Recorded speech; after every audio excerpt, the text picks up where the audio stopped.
Hello, my name is Aaron. I'm going to explain the sunk cost fallacy to you guys. So, what is a sunk cost? A sunk cost is any cost that can't be recovered and has already been paid for. So, once the benefit of that cost is gone, it still has to be paid for. Um, Fixed costs are often correlated as sunk costs because businesses still have to pay for these fixed costs whether or not they are generating revenue or not.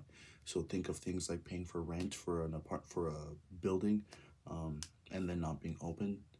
So essentially, the sunk cost fallacy is when people continuously invest in something because they've already started and they don't want to stop. And this can happen for a variety of reasons. So let's go through three of them. So the first is loss aversion.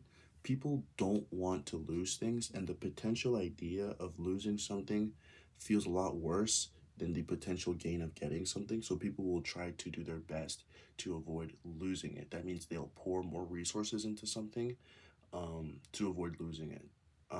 The second one is the optimism bias or the quote unquote gambler. Essentially, people overestimate that their investment will pay off. They'll overestimate the chances of that happening, and it causes them to ignore red flags that would otherwise stop them from pouring more time, energy, and money into things. And the third one is emotional bias.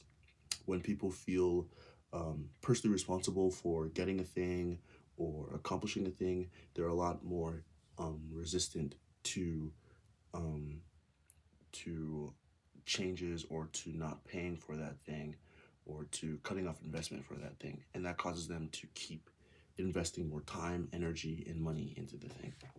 So here are some.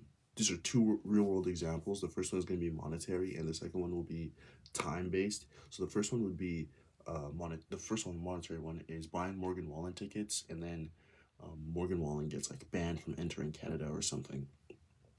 And this is an example of it because you've already paid the money, but you can't refund it, so you're just stuck with this ticket and you can't even go. The second is temporal, so it would be like waiting 30 minutes to get a donaire when you could have spent 5 minutes getting like a donaire poutine or something.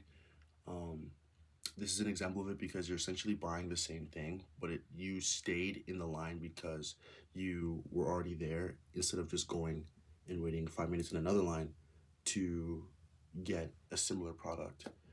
Um, yeah, so I hope this helps you understand the sunk cost fallacy, what sunk costs are, and hopefully you won't fall for them because they are very irrational. Ciao.